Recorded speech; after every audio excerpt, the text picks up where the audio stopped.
got loyalty, got royalty inside my DNA. Welcome into another post-game edition of the Sacramento Kings podcast presented by Hoopball and the Hoopball Podcast Network. Your Sacramento Kings get a Tuesday night victory at the Golden One Center of the Portland Trailblazers, 107-99. The Kings now 4-1 in their last 5 games after an 0-5 start, 4-6 overall as the Blazers move to 4-7. Obviously, some things have changed in the kingdom since the last time we spoke. We found out yesterday DeArron Fox suffered a grade 3 ankle sprain. He's out the next 3 to 4 weeks. He's going to be reevaluated at that point, and hopefully he'll get the nod to return. If not, the Kings could be without him for the foreseeable future. They're going to be without Marvin Bagley at least for the next 2 weeks. So this was the first game in which there was no DeArron Fox. There was no Marvin Bagley. And there are a couple of players that stepped up big in their absence. And I think most notably, it was kind of a constant struggle with me as I was watching this game. I was truly trying to figure out what was going on with the Portland Trailblazers. I was trying to look at the Portland Trailblazers. I was trying to look at the game overall and think, well, it appears that the Blazers are just throwing the ball all over the place. Like, they look like an absolute mess here, particularly to start the game. In the first quarter, I think there were 8 turnovers in the first quarter alone for the Portland Trailblazers. The Kings were shooting terribly. This was not a very enjoyable game to watch until the third quarter, and we'll get to that here in a minute. But as the game started, it was like, oh, this is tough to watch. This looks like 2 bad basketball teams just playing bad basketball. And for the Kings, you felt like, okay, you kind of had to expect this a little bit. You had to figure out they're going to try to get their footing. Corey Joseph is now in the starting lineup. He's an entirely different type of point guard than DeArron Fox is. I think DeArron Fox is not just very unique to the Sacramento Kings. I think he's very unique to the NBA. So it's going to take the Kings some time to adjust. It's going to take some different players some time to adjust. It's going to take Luke Walton time to adjust and to figure out what he's going to do with his lineups, what he's going to do at that point guard position without DeArron Fox around. And we spent some time on my daily podcast, the podcast with Damien Barling, available on these same podcast networks that you're listening to this one on.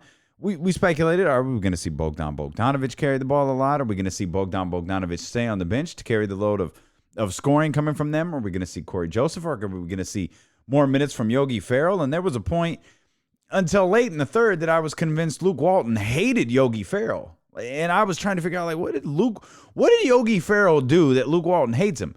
Now I'm convinced that Luke Walton doesn't hate him. He just doesn't like him.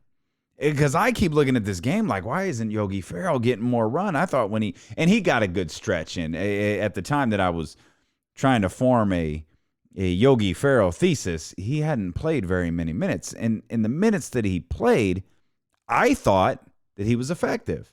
And then we saw the stretch at the end of the third quarter and into the fourth that he was very effective, and he got a decent little run there. But it was a rough game to start, and it was kind of a good news, bad news situation for the Kings. Bad news is the Kings were a massive disaster to start this game, and I know every Kings fan was watching it like, oh my gosh, this is life without DeArron Fox. This is what we're headed towards. Like, are we looking at another 2 weeks of this? Like, is Marvin Bagley going to be able to pick things up? Is he going to be able to pick this team up when he returns? Are we looking at this for another potentially 3 weeks or 4 weeks or maybe even longer? Yeah, but the good news is the Trailblazers, they were a near equal level of disaster to start the game. And as I said, if you were sitting around watching the first quarter of this game, it was barf fest. Like, it was awful. I think it was 24-21. It was not good. The Kings were 4 of 20 at one point. They were 4 of 20 from the field. Then they went on a 12-2 run. For reasons known only to Buddy Hield, he was wearing a headband. And I don't know if that was some sort of like solidarity thing with DeArron Fox. I don't know if he was just trying something new, but for some reason he started the game with a headband on, and it was going awful.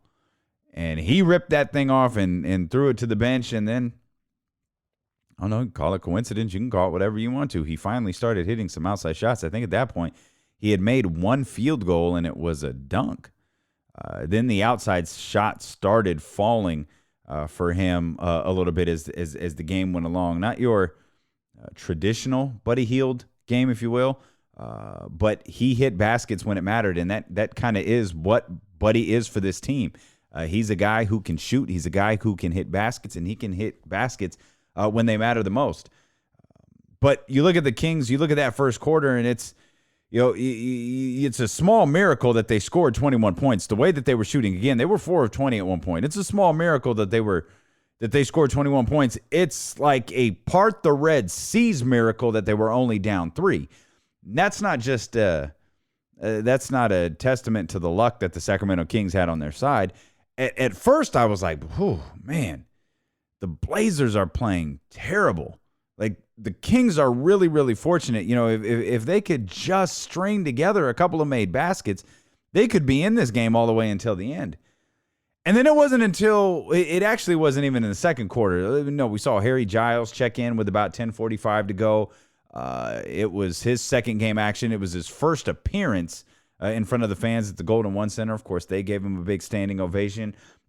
Kings, they were down by 4. Again, the lead kind of just fluctuated throughout most of the first quarter. They were down 4 with 2 minutes left. I made a note here. I don't know how many of you have noticed this, or maybe it's my imagination. It seems like Bogi head fakes a lot on shots or pump fakes. And, players do that with the intention of, I've got a difficult shot here, pump fake, head fake, and I'm going to get an easier one. I feel sometimes with Bogi like he passes on the easier shot and takes the more difficult one. And we've seen plenty of times in Bogi's time with the Sacramento Kings that he'll do that and he'll actually make the difficult one. But that caught my attention for whatever reason there with a couple of minutes left in the second quarter. He passed on an open 3, did a head fake, kind of stepped to the side. The defender completely regrouped, and he wound up taking a really, really difficult, almost falling away 3 that was nowhere near the basket. And as bad as it was, as bad as the second quarter was, as bad as the first quarter was, as bad as everything it felt like the Sacramento Kings were doing, they only trailed by 3 at the half. Bogi really kept them in it. He had 15 points coming off the bench. The Kings were 18 for 49 at the half. Bogi, Belly, and Buddy were 14 of 32.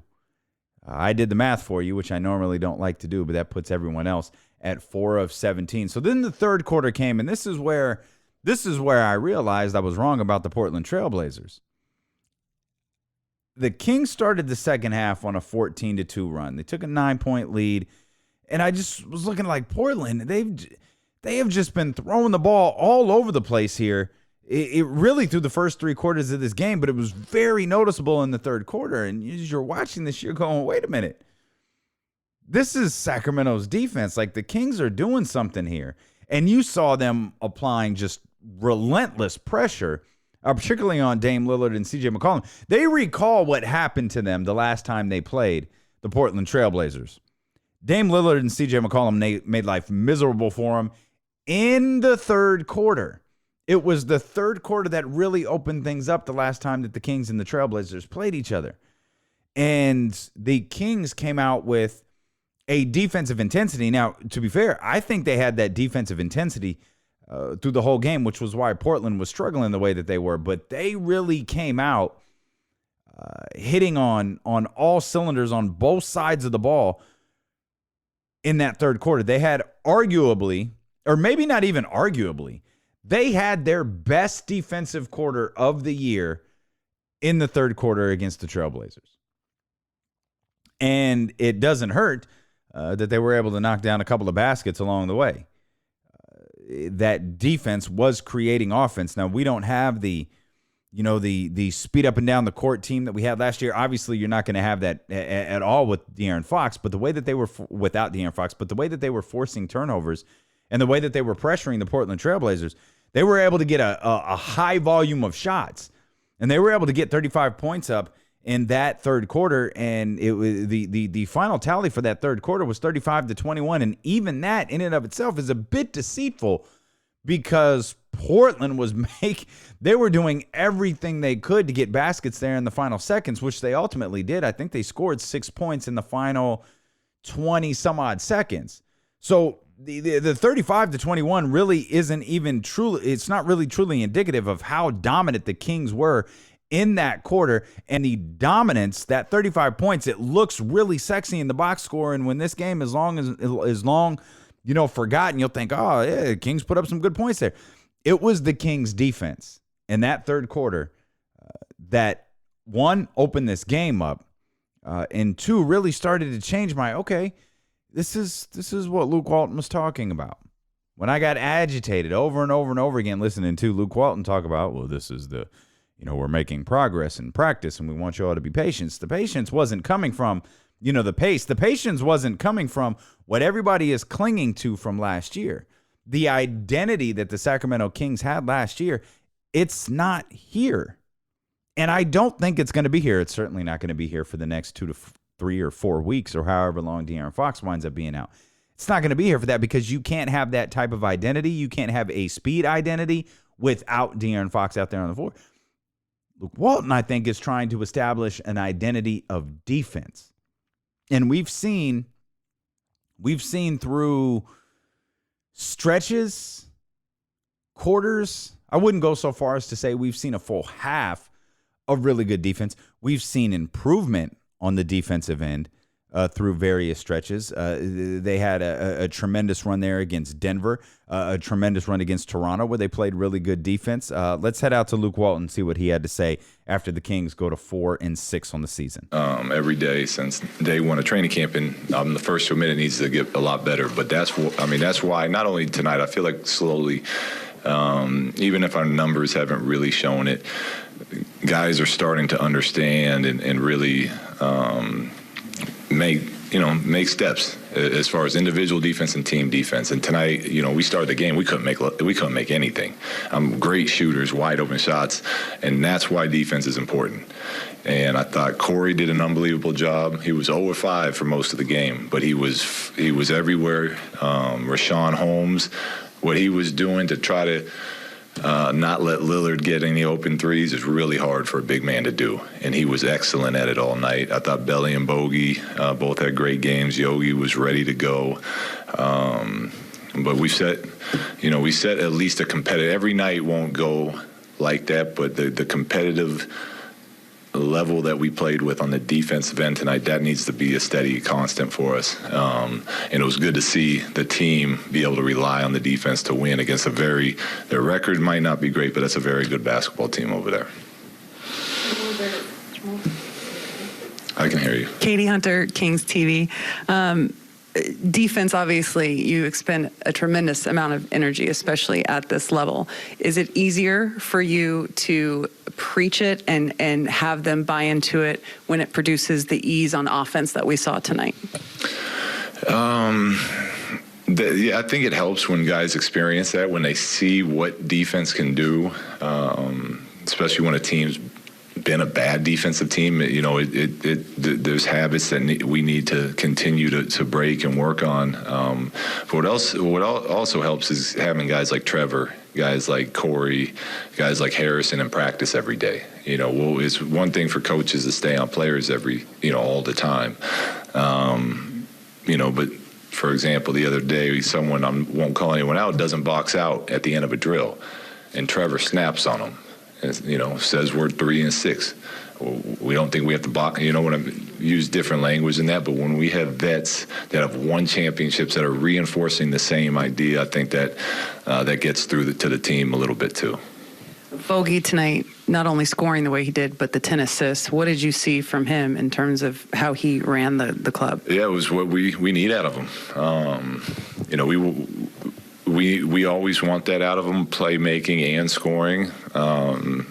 But with Fox out for a while, we really need it we need that type of play from him. But I thought what got him going tonight was his defense. Going back to it again, he was in there getting deflections. He was coming off the weak side, and he's got great basketball instincts. He's got really long arms. And, I thought him activating himself and getting himself into the game on that end really kind of just let him fall into a nice groove. Luke, Sean Cunningham, ABC 10. When you talked about that slow start, what do you attribute it to for them all of a sudden kind of just turning it around? I mean, obviously there was defense, but I know it's a small sample size, but we've seen moments where they kind of sulk and go the other way when the ball's not falling. Yeah, there's, it's what I keep we've seen it with this team, and we're getting better. And it's, it was a great win for us, but, there's going to be tough nights, and we got a long way to go, and we know that. But it shows that the team is growing, that the team trusts each other as a group, and, something that would have affected us early in the season and turned into a 20-point first quarter deficit, we stayed steady and we stayed in the moment. We talk about that all the time. Next possession, what are we going to do on this possession? And our guys are getting better at it. Luke, there in the third quarter, you guys have struggled all year in the third, but we're a third quarter team. I don't know if you knew that. We were. It seems like you guys went at them in the third quarter, especially you got to the free throw line. Harrison Barnes got to the free throw line a lot. What was it that was different there that you saw? Great halftime speech. No, it was nothing. Honestly, we haven't even talked about it. To me, part of the problem was everyone was making such a big deal about our third quarters that it kind of started putting pressure on us as a team. So we made a point not even to talk about it. We made a point to get them out earlier so that they can handle their business as professionals. But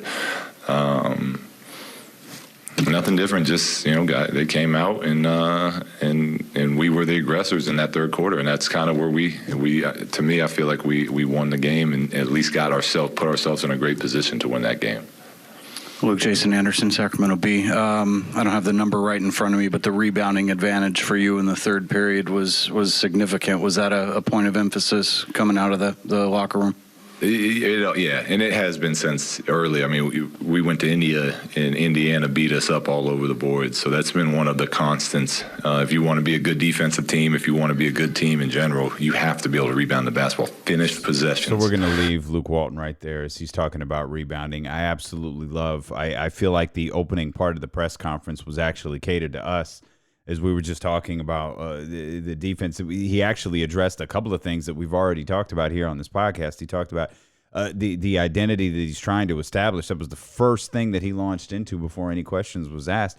He sat down and talked about the patience that this team has been able to show while trying to get themselves together defensively, and they're not where he wants them to be. He's not where they expect themselves to be, but they're a lot further along than they were at the beginning of the season. They're a lot further along than they were 5 games into the season, and we have seen that evidence of that over the last 5 games where they're now 4-1. He also didn't specifically say it, but I think I can form my own conclusions here on this because I asked about Yogi Ferrell. I'm a big fan of Yogi Ferrell. I think he could be a great contributor to this team, but it sounded like, and you guys tell me if you think that I'm wrong on this, he favors Corey Joseph over Yogi Ferrell because he noted, Yogi's ready because he's gotten plenty of DNP so far this season.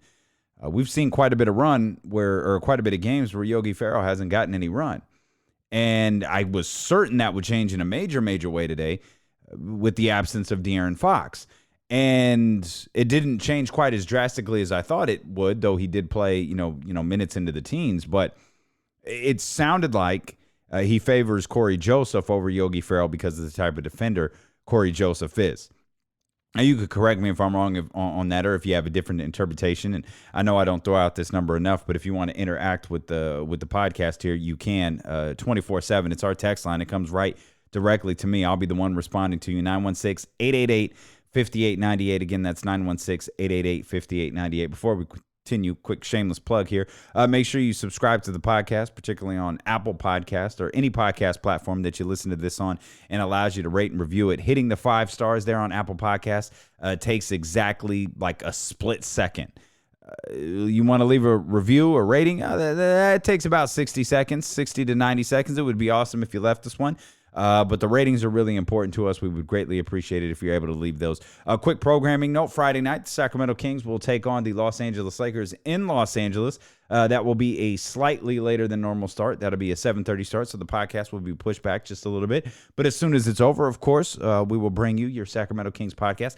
Coming up on Sunday, and I will remind you of this on Friday, coming up on Sunday, the Sacramento Kings will take on arguably, perhaps not even arguably, the best team in the National Basketball Association, certainly the best coach team in the National Basketball Association, the Boston Celtics. I will not be doing a post-game show following that afternoon game. I'm going to be at that game. A ton of family and friends are going to be at that game as well. If you know you know. If you don't, we'll be back with the Sacramento Kings podcast. I think it's Tuesday when the Kings are back in action. So just a couple of quick notes there as we roll along. Kings get the win, 107-99. As we headed into the fourth quarter, this was. I mentioned that the game was really difficult to watch, particularly there through the first half. It got significantly better there in the third quarter, where it felt like the pace picked up for the Sacramento Kings, and we saw that the defense that they kind of threw out there against Portland. And the fourth quarter was crazy because it kind of just kept going back and forth. They were trading baskets. They were trading missed shots. They were trading turnovers. And then it was like somewhere around the 5-minute mark, it was like, yo, they're going to win this game. Like that run from Dame Lillard and CJ McCollum, it's not coming this time. Of course, Portland then went on an 11-2 run. And I was already preparing my apology to Kings fans everywhere for putting the old jinx on them. But then Belly hit a big three to slow things down, and then it kind of went back to just trading baskets, just kind of going back and forth. And as close as Portland got there in those final minutes, I think they got within 6. I never felt like the Kings, they have full control over this game. They were hitting baskets. They were hitting timely baskets. As the game winded down there, and you look at a couple of other things, you heard Jason Anderson bringing up the rebound differential in the third quarter. The Kings won the rebounding battle overall, 46-40. They were +6 in that mark. They had 24 assists today on 38 made baskets. Not bad for a team who was playing without their starting point guard. We've praised Bogi, and I think Katie Hunter brought this up. As she was talking to Coach just a moment ago, Bogi's points were awfully nice. He had the 25 points, but it was the 10 assists that really made things click for the Sacramento Kings. Rebounding, again, we touched on that. A great night from Richaun Holmes. How did we get this far into the podcast and not mention the legend, the guy who's going to get a statue outside the Golden One Center? How have we not mentioned Richaun Holmes? His 31 minutes, 5 of 6 shooting, 10 rebounds for Richaun Holmes. And 11 points as well. So the Kings, they get money from their big dogs and Buddy Hield and Bogdan Bogdanovic. They get a little money from Nemanja Bjelica as well.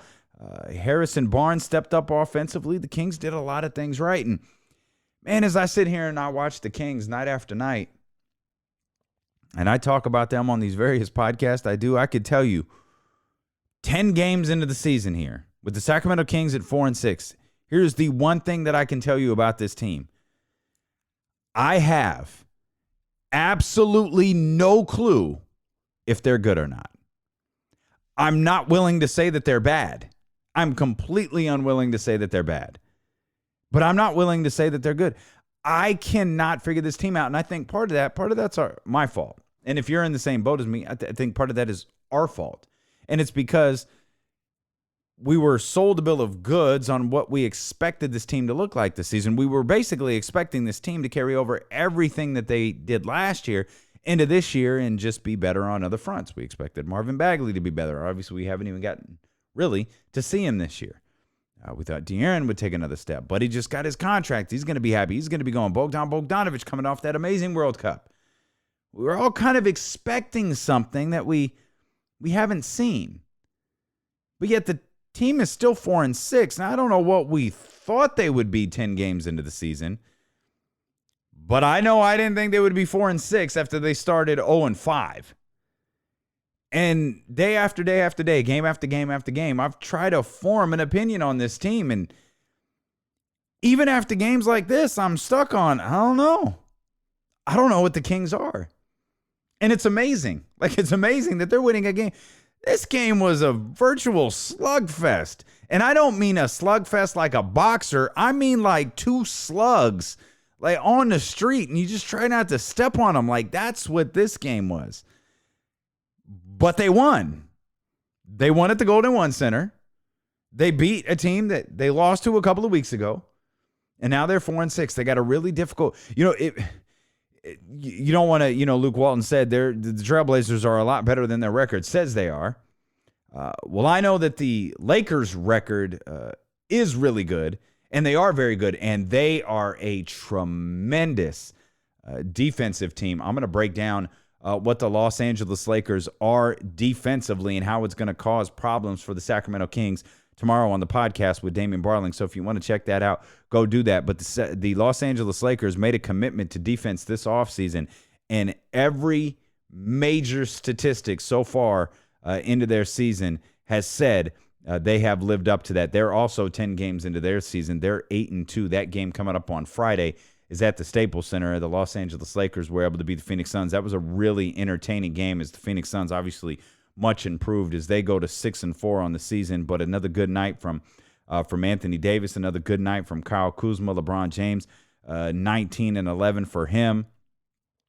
Devin Booker had 21. Ricky Rubio had 21. So the Phoenix Suns continue to play well, but the Lakers are able to get their win. That's the next opponent for the Sacramento Kings on the schedule. A couple of other notes here around the NBA. Big night from Trae Young as the Atlanta Hawks were able to beat the Denver Nuggets in Denver, 125-121. Trae Young, 13 of 21, 42 points for Trae Young. Miami gets a win over Detroit. Philadelphia squeaks one by the Cleveland Cavaliers. Pacers beat the Oklahoma City Thunder. Utah over Brooklyn. So just a couple of other notes there from around the NBA. Appreciate you so much, as always, for tuning in. Send your thoughts on the Kings. Are the Kings good? Is it to be determined? Are they bad? They're not bad, right? You can't win 4 or 5 and be bad. Of course, they started 0-5. I'm telling you, man, I don't know what to make of this team. They are baffling. And again, part of that is my fault, because I think I'm still expecting to see. I wonder if the 4-6 would feel different, right? You could play out the scenarios exactly the same. But what if, in their 4 wins, instead of 107-99, it's 130-120. Like, are we feeling differently about the Kings? Are we thinking something differently about the Kings? And it's pretty amazing. First of all, it needs to be commended that the Sacramento Kings went out there and they beat the Portland Trailblazers without DeArron Fox and without Marvin Bagley. And they're going to have to do that a lot. They're going to have, to keep their head above water, you're going to have to hear the phrase that the Sacramento Kings won without DeArron Fox and Marvin Bagley quite a bit, at least, I would imagine, for another 2 weeks or so. But the Kings get the win tonight at the Golden One Center. We will be back on Friday, a little bit later than normal. Again, it's a 7:30 start there in Los Angeles. But the Kings move to 4-6. The Portland Trailblazers move to 4-7. Big nights from Bogdan Bogdanovic, Nemanja Bjelica, Buddy Hield, and matter of fact, everybody chipped in. A great team win for the Sacramento Kings. Appreciate you, as always, for tuning in here to the Sacramento Kings podcast presented by Hoopball and the Hoopball Podcast Network. If you are into fantasy basketball, make sure you check out the Daily Fantasy Podcast presented by Hoopball. Make sure you head over to hoop-ball.com for all your basketball info. Daily Sports Talk, the podcast with Damien Barling. Rate, review the show, do all of that good stuff. It's the last couple of seconds. I'm just shilling for everything. Thank you, as always, for being a part of the show. We'll see you here Friday night.